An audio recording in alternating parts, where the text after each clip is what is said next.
साल की सबसे बड़ी एकादशी को गाय को खिला दें। ये एक छोटी सी चीज करोड़पति बनने से कोई नहीं रोक पाएगा। जन्मों जन्मों के पितृ दोष होंगे दूर, आपके पितृ आपको करेंगे मालामाल। मृत्युदंड पितृ दोष तुरंत होगा खत्म और आपके घर में पूरे साल भरे रहेंगे अन्य धन के भंडारण और आपके पितरों का आपके ऊपर सदैव रहेगा आशीर्वाद।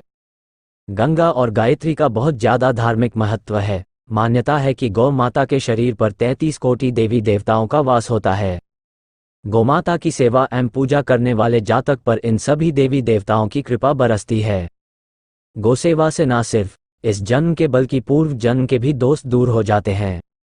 प्रत्येक सुबह जब आपके घर में बहुजन बनना प्रारंभ हो तो सबसे पहले बनाई गई रोटी को आपको माता के नाम से निकाल दें और भोजन करने से पूर्व गौ माता को इस रोटी को खिलाएं। यदि संभव हो तो काली गाय को खिलाएं। यदि काली गाय ना मिले तो सफेद गाय को भी आप खिला सकते हैं। प्रत्येक पूजा और मांगलिक कार्य में गोमाता या उनसे जुड़ी चीजें जैसे गाय का गोबर, गोमूत्र, गाय का दूध अथवा गाय के दूध से बना घी अवश्य शामिल करें। इससे आपको पुण्य प्रभाव की प्राप्ति होगी। सनातन परंपरा के अनुसार जिस घर में गाय होती है उस घर से जुड़े सभी वास्तु दोष स्वतः ही समाप्त हो जाते हैं। किसी भी पूजा में गाय से प्राप्त पंचगव्य युक्त पदार्थ का उपयोग अवश्य शामिल करें कि पंचांग के बिना कोई भी पूजा पाठ और हवन सफल नहीं होता। दोस्तों, कृपा पाने के लिए प्रतिदिन अथवा महीने में परिवार समेत एक बार गौशाला जाने का नियम जरूर बनाएं और वहां गायों को हरा चारा जरूर खिलाएं। इससे आपको शुभ फलों की प्राप्ति होगी और साथ ही साथ गोसेवा और गोपूजा से 9 ग्रह समाप्त हो जाते हैं और इनसे जुड़े दोषों का निदान हो जाता है। गर्मियों में गोमाता को पानी पिलाएं और सर्दी में गोमाता को गुड़ अवश्य खिलाएं। ध्यान रखें कि गर्मियों में गाय को गुड़ ना खिलाएं। अनेक देवी देवताओं को अपने शरीर पर धारण करने वाली गौमाता से जुड़े कई शुभ और अशुभ संकेत भी होते हैं। मसलन गाय का दूध दुहते समय यदि गाय ठोकर मार दे और सारा दूध बिखर जाए तो अपशगुन होता है। यदि कोई यात्रा पर निकल रहा हो और गाय अपने बछड़े को दूध पिलाती सामने आ जाए तो निश्चित रूप से जिस यात्रा के लिए आप निकले हैं वे यात्रा आपके लिए अवश्य ही सफल होगी और वह काम जिसके लिए आप निकले हैं वे अवश्य ही पूर्ण होगा। यात्रा पर जाते समय बाईं ओर गाय की आवाज आना और रात्रि में गाय की होमकार करना भी शुभ होता है।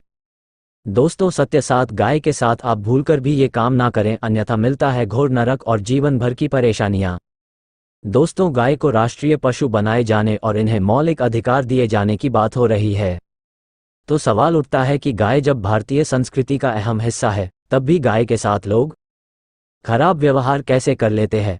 गाय दर दर भटकते रहती है, भरपेट इन्हें चारा तक लोग नहीं देते।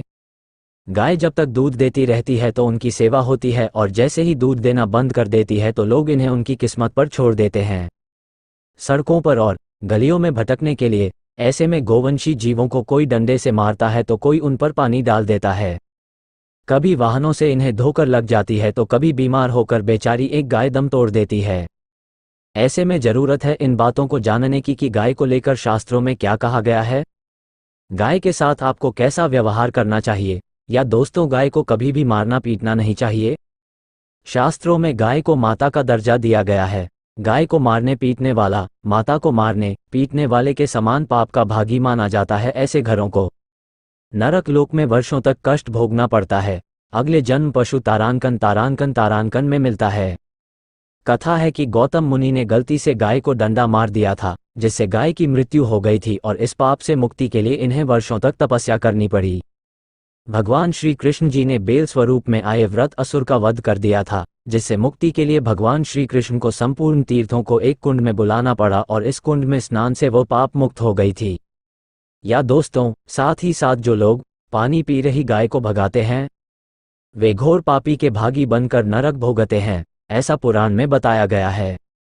जबकि जो लोग गाय के लिए प्याऊ और चारा बनवाते हैं वो महाभाग्यवान होते हैं। ऐसे लोग घोर पाप से मुक्त होकर स्वर्ग पा जाते हैं और बड़े ही धनवान कुल में जन्म लेकर सुख भोगते हैं। और साथ ही साथ आराम कर रही गाय को कष्ट देकर कभी भी उठाना नहीं चाहिए। कहते हैं कि जिस स्थान पर गाय बैठी है वहां से नकारात्मक ऊर्जा समाप्त हो जाती है। गाय के बैठने की जगह हो जो लोग नियमित साफ रखते हैं वे पूर्व जन्म में किए गए जाने अनजाने में बापू से मुक्ति हो जाते हैं और गोलोक में स्थान पाते हैं। गाय को डंडा मारकर उठाना, पानी डालकर उठाने से मनुष्य पाप का भागी बनता है और अगले जन्म में उसे दर दर भटकना पड़ता है और साथ ही साथ शास्त्रों में बताया गया है कि गाय का दूध उसके बछड़े के लिए होता है। गाय के बछड़े से बचा हुआ दूध ही मनुष्य को लेना चाहिए, लेकिन कुछ लोग एक बार गाय को लेने के बाद फिर से बछड़े के लिए बचा हुआ दूध भी दूध लेते हैं। ऐसा करना घोर पाप कहा जाता है। ऐसे दूध को दुखाने वाला और ग्रहण करने वाला दोनों ही पाप के भागी बन जाते हैं। दोस्तों, साथ के साथ शास्त्रों में कहा गया है कि गोवंश यानी गाय और बैल की पीठ पर नहीं बैठना चाहिए। इनके पीठ पर बैठने से महापाप लगता है। ऐसे लोगों को नरक की यातना भुगतनी पड़ती है। एकमात्र महादेव की अंश के उत्पन्न नंदी ही गोवंशी है, जिस पर स्वयं महादेव और महादेवी सवारी करती है, क्योंकि नंदी ने स्वयं अपनी एकसा से महादेव की सवारी बनना स्वीकार किया था। और साथ ही साथ शास्त्रों में गाय के दान को बहुत ही महत्व दिया गया है। लेकिन ऐसी गाय का दान कभी नहीं करना चाहिए जो बूढ़ी और बीमार हो। कठोपनिषद में नचिकेता की कथा भी इस संदर्भ में है कि जिस नचिकेता ने पिता द्वारा बूढ़ी गाय को दान करने पर आपत्ति जताई थी। दूध देने वाली और बछड़े सहित जो लोग गाय का दान करते हैं वो महान पुण्य को प्राप्त करके स्वर्ग में स्थान पाते हैं। दोस्तों, साथ ही साथ सूर्य, चंद्र, मंगल या शुक्र की युति राहु से हो तो पितृदोष होता है।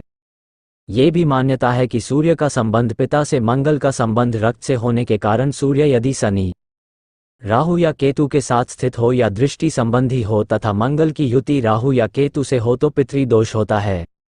इस दोष से जीवन संघर्ष में बन जाता है। यदि पितृदोष हो तो गाय को प्रतिदिन या किसी भी एकादशी को या किसी पूर्णिमा के दिन या अमावस्या को रोटी, गुड़, चारा आदि खिलाने से पितृदोष समाप्त हो जाता है। साथ ही साथ देसी गाय की पीठ पर जो खुद को बड़ा होता है वो बृहस्पति गुरु हैं। अतः जन्मपत्री में यदि बृहस्पति अपनी नीच राशि मकर में हो या अशुभ स्थिति में हो तो देसी गाय के इस बृहस्पति भाग शिवलिंग रूपी कुबेर के दर्शन करने चाहिए।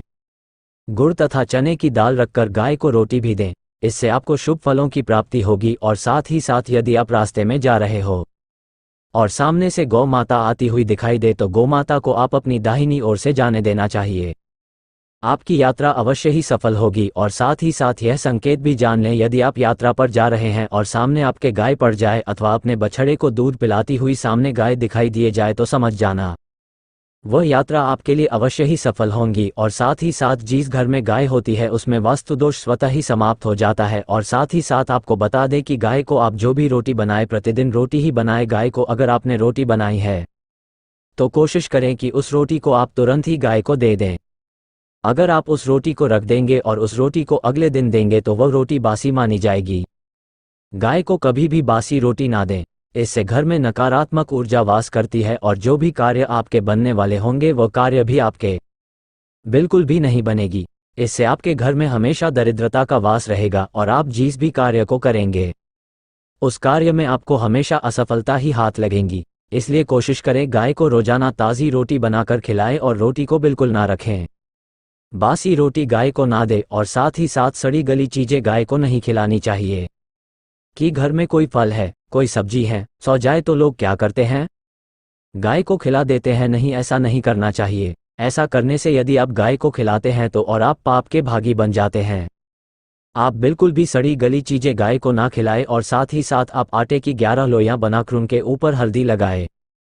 इसके बाद आप उन 11 लोइयों को एक एक करके गाय को खिलाएं। प्रत्येक लोई को खिलाते समय गाय के सींगों पर आप हाथ फेरें, पीठ पर हाथ फेरने, मस्तक पर हाथ फेरें, माता गाय की आप चरणों के स्पर्श करें। या दोस्तों, ऐसा करने से आपके समस्त कार्य बनने लगेंगे। तो दुख का समय चल रहा है वे भी समाप्त होगा। आपके जीवन में खुशी है, खुशी होंगी और एक बार आप 7 बार गायगी परिक्रमा भी कर लें तो आपके समस्त कार्य पूर्ण होंगे। और साथ ही साथ आप गाय को जब भी रोटी दें, रोटी पर या तो आप थोड़ी हल्दी लगा लें या थोड़ा रख लें। अगर गुड़ ना हो तो आप थोड़ा मिश्री रख सकते हैं, थोड़ा घी रख सकते हैं। तो गाय को कभी भी सूखी रोटी ना खिलाएं। सूखी का मतलब गाय के जो रोटी रखें खिलाएं, उस पर कुछ ना कुछ रखकर खिलाएं। हल्दी रख लें, गुड़ रख लें, मिश्री, घी, अब जो भी रख लें, मतलब खाली रोटी नहीं खिलानी है। यह इस बात का रखें जब भी आपको सुबह फलों की प्राप्ति होगी। या दोस्तों, ये थे गाय से जुड़े कुछ महत्वपूर्ण उपाय, कुछ बातें जिन्हें आपको ध्यान में जरूर रखना चाहिए। या दोस्तों, वीडियो अच्छी लगी हो तो वीडियो को लाइक करें, ज़्यादा से ज़्यादा अपने दोस्तों में शेयर करें। चैनल पर नहीं है तो सब्सक्राइब करें। गौ माता